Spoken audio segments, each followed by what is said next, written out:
Assalamualaikum warahmatullahi wabarakatuh. Orang sombong pasti bakal mati. Ya. Innallaha la yuhibbu man kana mukhtalan fakhura. Allah tidak suka kepada orang yang sombong dan membanggakan diri. Betul tidak? Betul. Jadi Allah tidak suka kepada orang yang sombong dan membanggakan diri, merasa diri hebat. Semua akan wafat. Semua akan wafat, bos. Semua akan meninggal, bos. Ya. Ingat, tidak ada orang yang hidup selamanya. Itu hanya perasaan kita saja. Makanya di sana ada hayat panjang ya-nya.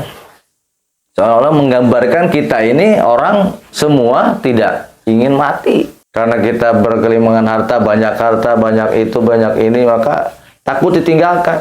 Kalau kita tidak punya anak yang soleh, atau kita tidak soleh, maka harta kita akan disalahgunakan. Warisan kita tidak akan dimanfaatkan. Makanya sebelum nanti semua orang kaya, nanti satu zaman ada orang semua kaya. Kita bingung mau sedekah ke siapa. Kita bingung memberikan apa. Ada banyak orang membawa emas, disedekahkan. Tidak ada yang mau. Karena semua orang pada waktu itu sudah kaya. Kita bingung kan? Nah, bagi kita yang sudah mampu, kita yang sudah berkecukupan, ayolah, jangan mikir-mikir kalau mau sedekah. Jangan berpikir panjang kalau ingin menolong orang.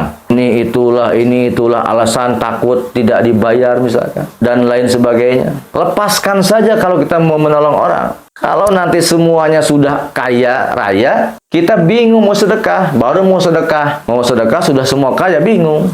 Memukuli nyangkul sudah tidak ada, kan bingung kalau semua kaya. Nah, memanfaatkan kita sedang berada dalam kecukupan, berbagi kepada sama, itu yang lebih baik. Menolong jangan pikir-pikir, bos. Menolong orang kok pikir-pikir, itu berarti ikhlasnya belum ada. Itu ya. Begitu sahabat semua. Jadi pengingat buat kita semua. Orang yang mati itu tidak akan bangun lagi. Ada orang yang bagaimana kita mengirim doa kepada beliau, apakah nyampe? Kalau tidak percaya, ya bukti saja. Saudara, sahabat, atau Anda semua mati dulu kalau bagi yang tidak percaya. Doa tidak sampai, nanti tulis saja nama Anda, nama bin siapa. Nanti saya kirim hadiah. Kalau gak nyampe, kembali laporan. Tapi kan tidak pada kembali. Ya, itu. Jadi intinya doa itu adalah penting. Doa silahul mu'minin. Doa itu adalah senjata bagi orang yang mukmin. Ingat, kita akan mati.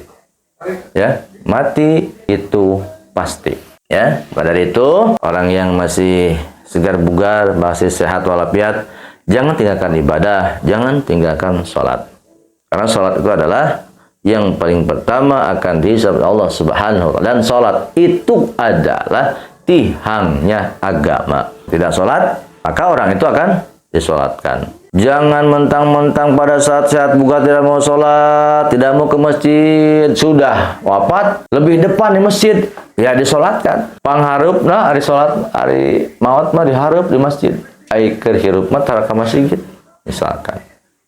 Bagi yang jarang-jarang, ya mudah-mudahan ada hidayah bagi kita semua. Ini pengingat buat kita semua. Mati, pengingat buat kita semua. Ketika kita sedang sombong, ketika sedang jadi orang yang merasa hebat, ingat mati. Datang ke rumah sakit, datang ke kuburan, lalu takziah ketika ada orang yang mati. Lihat orang yang sedang sakit, maka kita tidak hanya akan sehat selalu dan kita tidak akan muda selalu, tapi kita juga akan menumbuh menjadi tua. Nah, ini sudah tumbuh uban. Ini ciri kita sudah tua. Kan tidak banyak umur, angkanya saja. Saya umur 42 tahun. Angkanya gede, tapi tetap pada dasarnya akan berkurang. Umur dunia itu sebentar lagi. Zaman Rasul saja dunia sudah bongkok. Tidak kurang 1.500 tahun.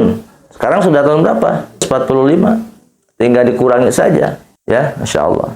Mudah-mudahan kita semua mendapatkan hidayah dari Allah Subhanahu wa taala dan biasa mendengarkan kajian-kajian, hikmah-hikmah, lalu baca Al-Quran untuk menenangkan hati kita, menenteramkan hati kita, selalu menjadi orang yang sederhana dan selalu menjadi orang yang berubah ke arah yang lebih baik.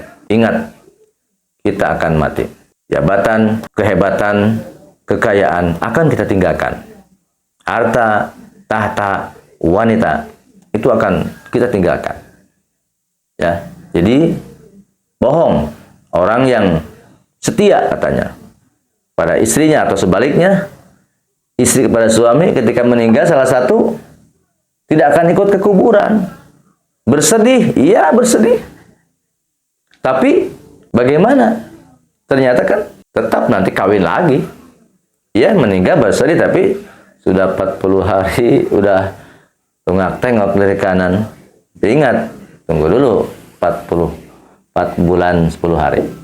Ya, harus ingat kepada kematian. Itu kisah tadi di tetangga saya itu bahwasanya orang yang beramal baik maka akan hasilnya baik.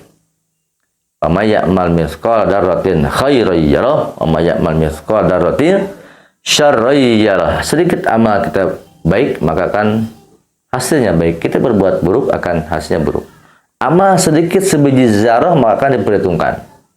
Amal baik, amal buruk sebiji zarah akan juga diperhitungkan. Nanti akan ditimbang, akan ada mizan, pertimbangan. Kita harus takut itu. Ya, harus takut itu.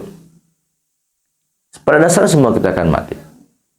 Ya, jadi dari cerita orang tetangga saya itu, amalan apa yang dia lakukan?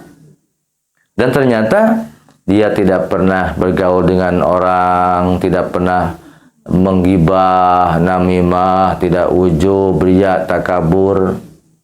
Bahkan mungkin, mohon maaf, dijelek-jelekan sama orang. Yang pada akhirnya, walaupun mohon maaf, dia meninggal, tidak meninggalkan apa-apa, hanya meninggalkan anak yatim. Tapi Masya Allah diperlihatkan bahwa oleh Allah dari amaliyahnya masa hidupnya, akhirnya banyak orang yang mendoakan. Kita belum tentu apakah kita akan dihantarkan, diurusi oleh orang yang sehat. Apakah kita akan dihantarkan oleh anak-anak kita yang selama ini dibangga-banggakan, dikasih harta, dikasih ini, dikasih itu. Tidak diperhatikan pendidikan agamanya. Tidak menentukan dan tidak dijaminan bahwa anak bisa menyelamatkan kita. Kalau kita tidak mengarahkan kepada anak tersebut kepada yang benar. Ajarkan, datangkan kepada guru ngaji setempat. Tapi kita yang mengizinkan, kita yang ngomong kepada ustadz itu, kepada kiai itu, pada ustadzah itu. Jangan anak culaur, ngaji, berangkat sendiri, tanpa kita dititipkan. Sekolah juga sama, dibiarkan. Jangan merasa diri kita sudah punya, lalu kita apa-apa harta. Alhamdulillah, banyak para ulama juga yang banyak harta, yang kaya raya banyak. Ulama dulu, ulama sekarang juga banyak yang kaya raya. Tapi kaya raya itu harta hanya di luar saja, tidak dimasukkan ke dalam hati, di luar hati. Makanya sah-sah saja. Ulama, ustadz kaya raya, punya ini, sah. Tapi hanya di luar saja. Jangan sampai dimasukkan ke dalam hati yang akhirnya lupa kepada Allah Subhanahu wa taala, yang akhirnya kita menjadi sombong.